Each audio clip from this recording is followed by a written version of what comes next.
Hello, welcome back to another TLC video. It's been a while. If you are paying attention, following along here with the channel, it's been a couple weeks. I teach as my full-time job, and so I kind of got a little busy with that, but I had a little bit of downtime here, and I decided to just throw out a video, one that's been kind of racking around in my brain, mostly due to the fact that due to recent events, I am starting up a new Curse of Strahd campaign, one in which I will be DMing, and because of that, I kind of had a desire to, I don't know, just kind of throw down my ideas, kind of what I do, to just kind of help set the stage,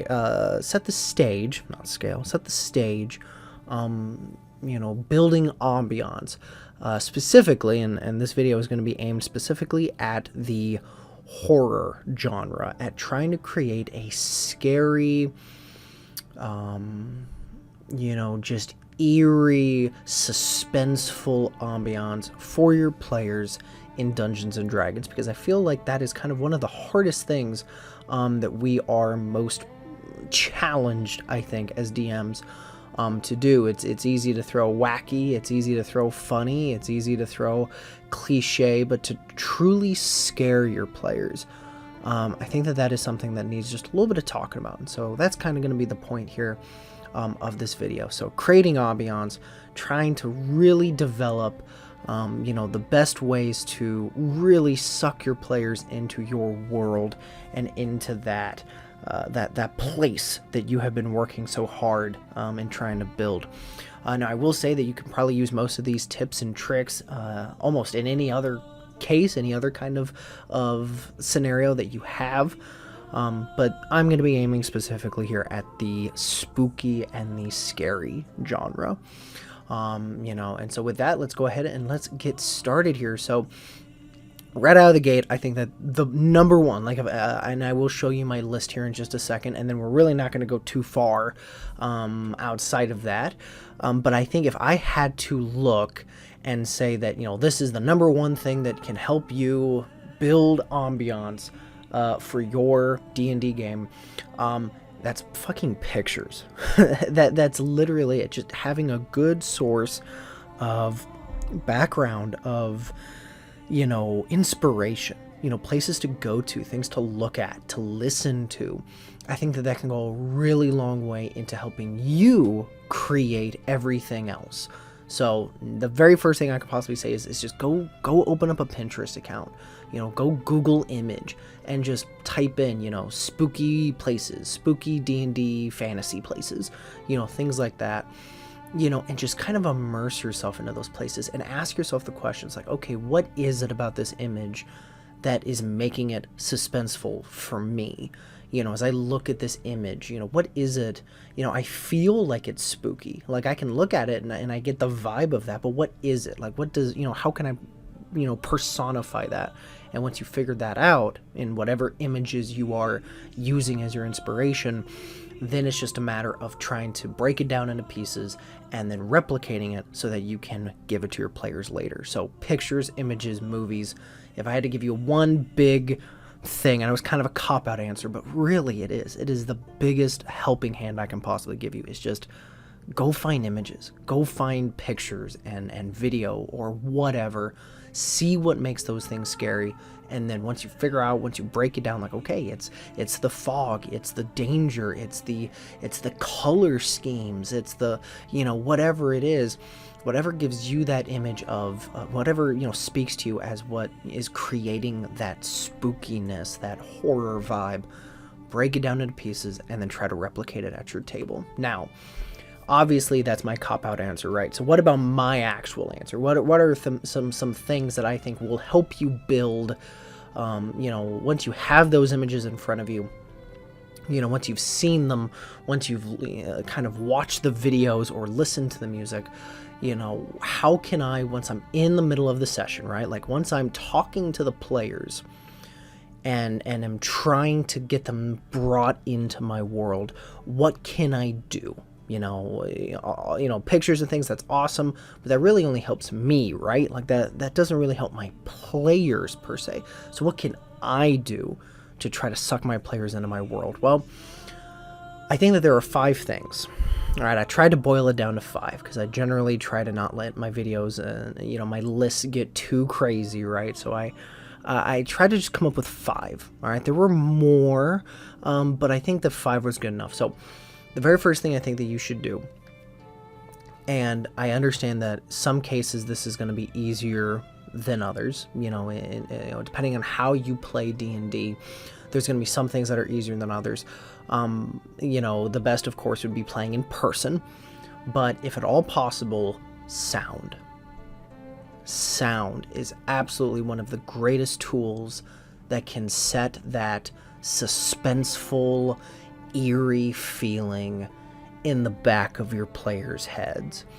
Just imagine, right? Like, imagine if you went and you watched something like, say, The Conjuring, one of my favorite all-time, spooky, scary movies, out there, and I think probably holds the record for a lot of people. I think a lot of people would claim that The Conjuring is one of the best scary movies that has come out in 20 years. I think a lot of people would agree that was, one of the things that makes that so horrifying is the use of sounds. It's the use of the music. It's the, think when you watch movies, how many times is it is the music playing a part of the buildup of the suspense, right? We always hear the trope of, the jump scares. Well, what usually precedes the jump scare? And the answer is usually music, right? Like, it's the sound, so sound plays such a huge role that you cannot leave it out. So if you are playing D&D in person, try to experiment with mixing sounds. And now, obviously, what the fuck do you mean by that? And to that I say, don't be afraid to have 4. I mean, if your computer is obviously capable of it, maybe you are playing on a very old laptop or something, at which point this may limit your experience. But if you can manage it, if you have a computer that can manage it, try to have like 4 YouTube videos up at one time. Try to have it always surprises my players. The first time, I mean, they expect it now, but the first time that they ever played with me, when I told them, because they were like, because they were giving me some shit because it was taking me a little bit of time to try to find my page that had, something on it. I think it might have been like a Monster's Health or, the name of the characters that they just ran into. And I said, and they were giving me shit because it was taking me a while. And I said, well, I have like 7 tabs up. And they were like, why the hell do you have 7 tabs up? And I said, well, 4 of them are YouTube, and they were like, oh, like you have like 4 things like prepared, and I said, no, I have 4 things on YouTube running, and it surprised them. And I said, no, because I got 4 layers of music, right? Like, layer 1 is, because in this particular situation, it was, coincidentally, it was a scary part of a campaign. It wasn't Curse of Straw, but it was a part of a campaign where I believe they were dealing with a lich. I think at that particular moment, I think that they were like in like a temple, like a hidden temple under like a cemetery or something. And so I was trying to go for like a horror vibe, and so I wanted it to be suspenseful. I wanted it to be scary, at least have some semblance of it. And so I told them I had like 4 YouTube videos open. The very first one was just, and you can YouTube all of these, like all of these you can find, and you can explore and see which ones sound the best to you. But the first one was literally just like suspenseful white noise. And so I had a YouTube video up that all it did was just play that kind of suspenseful, eerie noise in the background. No real music, no real sound bites or sound effects, just that weird, synthetic noise that when you listen to, you're like, oh god, yeah, like this is exactly the kind of shit that, some scary movie has playing in the background, and as it ebbs and flows, you can feel yourself getting either a little anxious or feeling like something's right around the corner. Whatever it is, I had that going on one YouTube tab. On my second tab, it was my music, all right, the actual music. And so I had that playing just like a hair softer than the horror, suspenseful white noise so that it was present, but you were still mostly getting that white noise sound. The white noise was piercing through like I wanted. The third tab was, I believe, like the setting. So in this case, when the players were outside in the forest, which had surrounded the graveyard, then I had just your basic, like, and again, something you can easily YouTube. I think it was just some basic video of like forest at nighttime, right? Like that's it. And you can find plenty of ambiance, like 2-hour long videos of just the sounds of a forest in the middle of the night. And so I had that playing at the time. And then I didn't have to have the fourth one playing yet, but because the fourth one was like chanting. The fourth one was like, chanting and people noises, talking, stuff like that. And I was going to play that once the players got deeper to try to, to symbolize that there were people down here in the temple. But the point is that I had all of that running at once, and my players were just like, holy shit, you mean you don't just like pick like scary ambiance music on Spotify and just hit play? Like you don't just do that? And I go, no, absolutely not. Like, because how would you then tell if I had that playing in every single spooky area in my campaign, then eventually like, it loses its luster. But this way I can decide exactly like, when you guys are no longer outside in the forest, but you're in the temple, I'm going to change that part of my 4 layers, right? And then when something else changes, I change this other thing, like, mix up sound. Just tip number 1, it's the best thing I can tell you, is just try to use sound. Don't be afraid to have multiple layers of sound. Be a fucking DJ for a night, right? Like, spend 2-3 hours there, mix things together in a way that makes you go like, holy shit, like this is like, just listening to it is making me kind of suspenseful. Like, and if you're getting those vibes, then I bet you your players will too. So definitely number 1, use sound. Get that foundation, get that sound built up. That is 100% the very first tip I can say. Number 2, get good at descriptions. Give good descriptions. Learn what to describe and how to describe it. And this is going to be something that I know might, because I know that for a lot of people, D&D is, DMing is meant to be something that like, oh, I don't want to get overwhelmed. I don't want to spend hours prepping, right? There's a lot of people that, that's the whole reason they play modules, is so that they don't have to spend hours prepping. But nothing, I think, ruins the ambiance, the setting of a world faster than when the players get the sense that the DM is just reading off of a usurp from a little paragraph in a book, and as soon as they read it, they're just like, oh, okay, that's all the book says. Okay, so what do you guys do? It's like, okay, so we don't get that sense that we're in this world. Like we get the sense that you're just telling us about it, which actually leads me right here into point number 3. And we will talk more about this in depth, but I want to kind of stay in descriptions here for a second. But the whole point is that we want to try to show, not tell. And if all I as a player, if all I get the sense is that, you just read the introductory paragraph to Curse of Strahd at me, then like, that's not going to immerse me.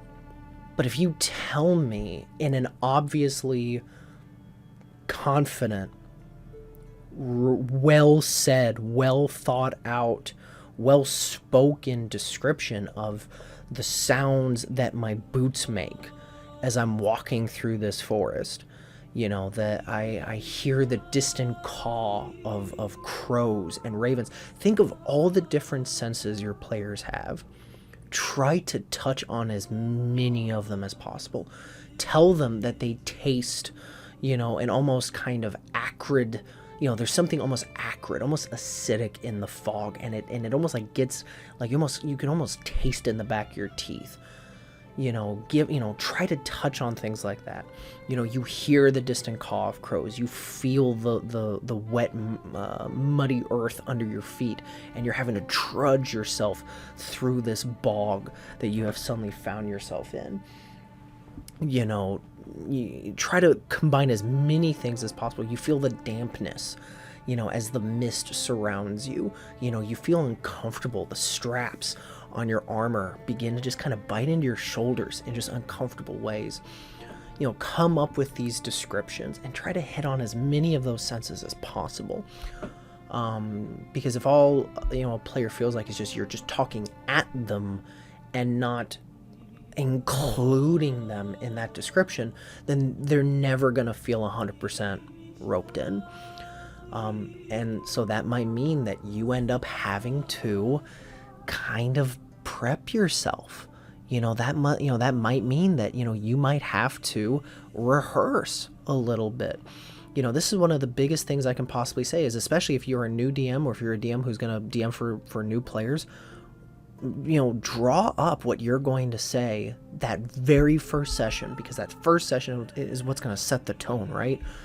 So suck them in, and rehearse yourself. Make sure that so that when it comes time for you to deliver that very first, introductory, make it so it's not just, okay, so you guys are sitting at the tavern, you barely know each other, let's describe each other's characters real quick, make sure everyone knows what they look like, and let's have a good night, guys. And then, okay, so what do you guys want to do?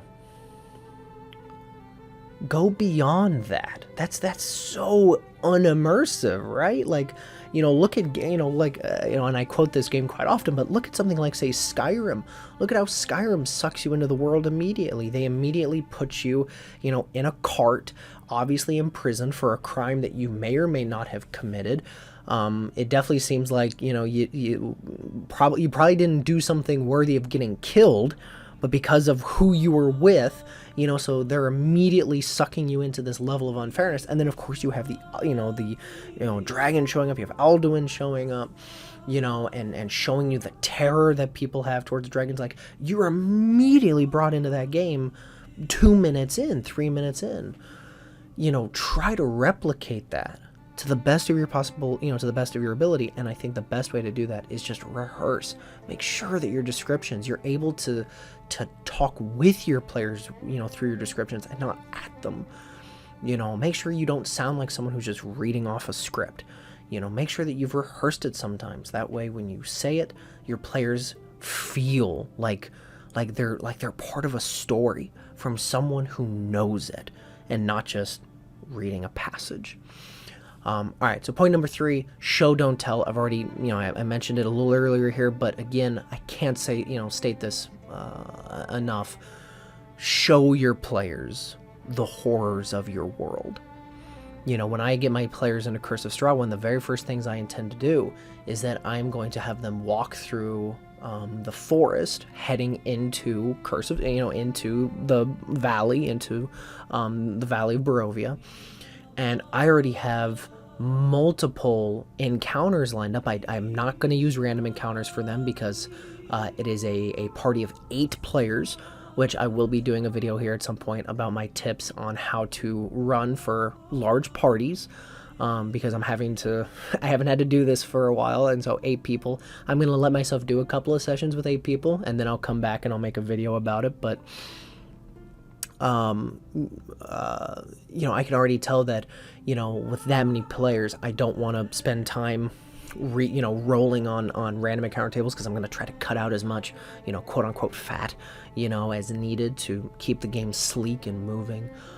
But, I already have, random encounters in mind, and most of them are not combat oriented. Most of them are horror element oriented. I'm going to have them come across hanging bodies in the woods. I'm going to have them come across ghostly figures and aberrations. I'm going to have them come across, a group of werewolves hunting down, an innocent person, mauling them, killing them in a gruesome manner, and then quickly running away, symbolizing that the party, They witness the horrors, they experience. I'm showing them. I'm not just going to tell them that, yeah, you guys feel so scared going through this forest. No, which would be more powerful to you? A DM telling you that, yeah, as you guys walk down this spooky road, you can't stop the feeling of dread. You feel so scared walking through this forest. Or a DM that says, as you are walking through this dark, benevolent forest that has that all of this fog just seems to have rolled in around you, you turn around and where you've come from, you don't see anymore. This sense of claustrophobia is beginning to hang over your head. Somewhere in the distance, you hear the quiet crying of a child. Not too far, maybe up the road. And as you begin to make your way further up, the crying gets louder and louder. Do you explore? Do you try to, the sound seems like it's coming a little off the road. Do you guys get off the road to explore? And obviously, if the players say yes, then you describe that as the players, as you get off the road and as you go through, the last bit of thatch and crooked, hooked branches of trees that look as if, they're reaching out to you from, with skeletal hands. You see that a child is currently crying amidst a small group of bodies. A wagon has seemingly tipped over or been attacked off the road. But before anyone can get a cry out, before any of you can even think of going out there and assisting, you watch as out of nowhere, seemingly apparating from the mist itself, this giant feral wolf walking on two hind legs suddenly comes screaming out, and before that child can even think to see what's happening, the wolf devours her. And all that is left is to you to watch as this young kid, this young girl, becomes a meal for this ferocious entity. Roll initiative. And then obviously, from there on, you decide if, you actually allow your players to kill it. To be honest, I wouldn't. In fact, I probably wouldn't even have them roll initiative, given the fact that my party is a party of 8 people. But if maybe your party is smaller, then that could be a great opportunity to, have a CR5 werewolf in there. Let it, obviously keep your rolls low. In other words, I wouldn't even roll, right? I would just let the players just kind of beat up on it for a little bit. And, every time they attack it, telling them that the werewolf just, laughs almost at the pathetic attempts that this party is able to do. And then with one swift, jump, it's able to just completely get outside of the battlefield, and get away.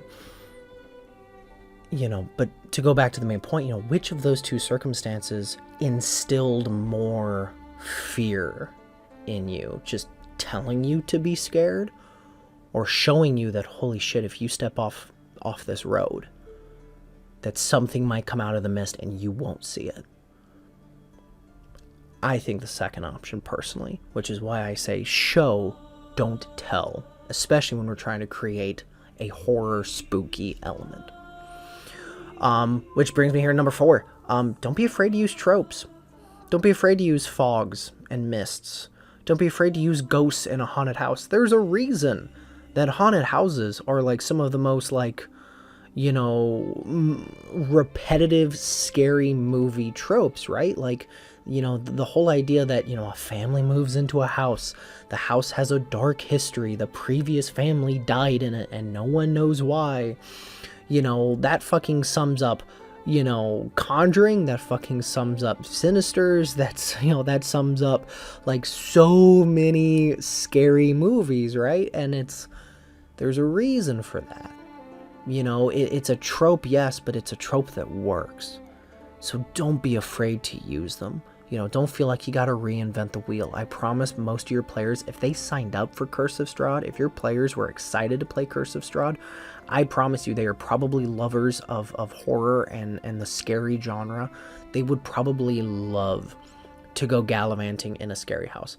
They would love for you to convince them, immerse them, that they are trapped in a forest of ghosts and ghouls and zombies, and that, if they don't find their way out soon enough, like, they may be the next fucking meal. Like, they're gonna love that, even though that's tropish.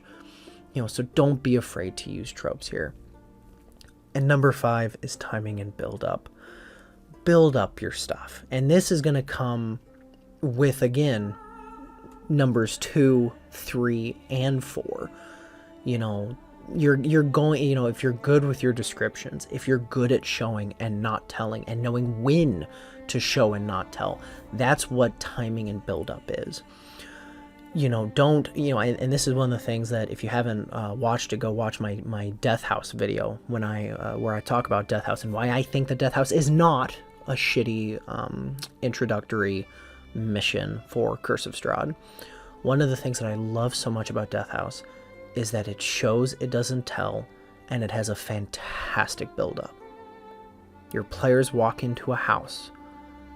They know something isn't right, especially if you've done a good job of describing how shitty Barovia is, and then they step into this nice house where everything seems new and well built and beautiful almost. But then as soon as players start researching, as soon as they start investigating, I use the example over and over again, but it's so cool. It does exactly what Death House is meant to be, and that is, players that look at, the paintings on the wall, the wallpaper. When a player first walks in, you are told, the DM, you are told to describe that, you walk in and you see that there are, beautiful mastiffs and dogs running around a forest filled with pixies. That's the painting on the wall, or the wallpaper. But if a player actually rolls a high enough investigation check, and it's not that high, I think it's only like 12 or 13, then instead you're supposed to describe that, what you first thought were mastiffs or dogs are actually rabid wolves or even werewolves. The beautiful forest is actually a deadly, creeping, almost sinister looking wood, where it's not branches, taking front and center of it, but it's actually hanging bodies from many of the branches. And it's not pixies, it's, zombies, it's decapitated bodies, it's demons, it's sinister things, and it's a build-up. Death House is a fantastic show of building up and timing done correctly. And I think that is something that, again, you look at a lot of modern day scary movies. I think there's a reason The Conjuring is so good as a scary movie. I think there's a reason why so many people look at The Conjuring and go, yeah, we may have mixed feelings about Conjuring 2. We may have mixed feelings about, Annabelle and some of the other movies that have come out. But I do not know many people who point at The Conjuring and go, yeah, that was an awful scary movie. That one fucking sucked. Like, I think almost all scary movie lovers, myself included, we all look towards Conjuring and go, yeah, that, like, revamped the horror genre. That made people go back to the, like, I went back like 3 times to a movie theater to watch that. It was so cool, and it still is, and it still holds up to today. And I think one of the reasons is it was so good at timing and building up its ambiance. Now, I will say, out of all 5 of these, this is the one that's going to be the hardest, because it's something that can only really be gained through experience and doing things multiple times. You're going to have your players, discover the big bad too early, or vice versa. You're going to have your players, you're going to forget to describe things to your players. The little breadcrumbs that were supposed to be said, the little things they were supposed to see as they're walking through the forest, or, the asylum, or the house, or the graveyard, you're going to forget. And so by the time that the players actually get to the end, and it was meant to be this awesome reveal, or this big, final climactic end, you're going to realize that, oh shit, I forgot that I was supposed to be hinting that, there were all of these, horrible science experiments done in labs, or all of these medical this medical doctor had gone crazy and was experimenting on people, and shit, I forgot to tell them as they were passing by the cells that, they saw all of the failures, all the bodies of the people that the doctor, had killed and had butchered, in inhumane ways. I forgot to say that. And so now when they get to the end, it's like, oh, you're a crazy lunatic doctor. Like, okay, like you obviously mean us danger, so we're going to try to kill you now, without actually leading up to it. Like, mistakes like that are going to happen, and that's okay. But try your best to keep track of timing and build up. Make sure that when your players, don't be afraid to hint that things are going wrong. I once had I was running a one-shot in Rime of Frostmaiden, and I, being a big fan of the horror genre, and was very vastly disappointed in how not scary Rime of Frostmaiden was.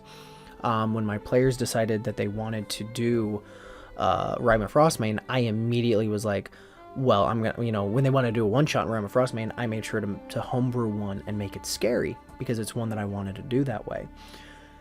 And so what I had done was that I had done kind of like a scary house outside of I believe it was Lonelywood, the town of Lonelywood. And I created my own little story as to what had happened in this house. And it did involve a dead family. It involved a family who had been possessed. The father had been possessed in this family. And I'm trying to think everything about it, but I guess basically the long story short was, when the players arrived, I made sure to include little tidbits. So when the players very first arrived, I told them, I explained to them that, an eerie light was shining inside a window. It kind of traveled a little bit from room to room, but for a house that looked decrepit and as if no one had been here for years, you see a little bit of a thin light behind a window. Now, did I ever actually explain what that light was? No. In fact, I don't even have a reason for that fucking light. But I knew that it would be unsettling. I knew that it would make the players feel a little bit more on edge than what they were without saying it. So I said it without really any real, reason behind it. It's not like I prepped like, oh, that light is going to symbolize the candle that is being moved around by the poltergeist of, the dead wife. Like, no, I didn't think about that. I just thought, what? I think that if I was walking up, to an abandoned house that has obviously been abandoned for decades, if I saw an absolutely stone still cold house and this little itty bitty candlelight kind of poking out of a window before snuffing out, I think that would make me pretty fucking unsettled. And it did. Made the players definitely unsettled. They immediately got way more cautious when they started to approach this house, which caution from players is generally a sign of fear, which means you're doing good. If your players are being cautious, it means you're doing your job of setting up good ambiance. And then, when the players passed by a window that was looking inside at a dining room, I had the player roll a perception check, and judging on what the perception check was, I was going to tell them either a little bit or a lot of it, and they rolled pretty high. And so I described how, as he is peeking his head through the window, he sees, this decrepit looking dining room. The dining room table is almost, crashed in on itself as if it has suffered some, just through age and weathering. You get the sense that, the window is kind of cracked, and so, the weather and then the elements have kind of gotten into this room particularly. And I say, but for a brief moment, you think you see something. And in the corner of your eye, you look over and you see that there's a door. And the door seems to take it from the dining room into the rest of the house. Now, you don't see what's beyond that door, because the door is open only a crack. However, what you do see, and what your eye kind of trains to immediately, is that the reason that the door is open a crack is because something is standing there. You see a pale face, cracked lips, almost see-through. You realize just a moment too late that what you're staring at, you aren't just staring at it, you're able to stare through it. And you see the hollowed black eyes of a child, maybe about 7 or 8 years old, staring back at you. And right as soon as your brain makes that connection that that's what you're looking at, it lets out a blood-curdling scream that sends a chill immediately down your spine. And just as fast as it screams, it is gone and the door slams shut behind it. And that's it. So, who else would like to do something? Where else would you like to go? And that's the kind of build-up, right? Just little things like that that hint at the bigger picture as to what this place is, whatever that place might be.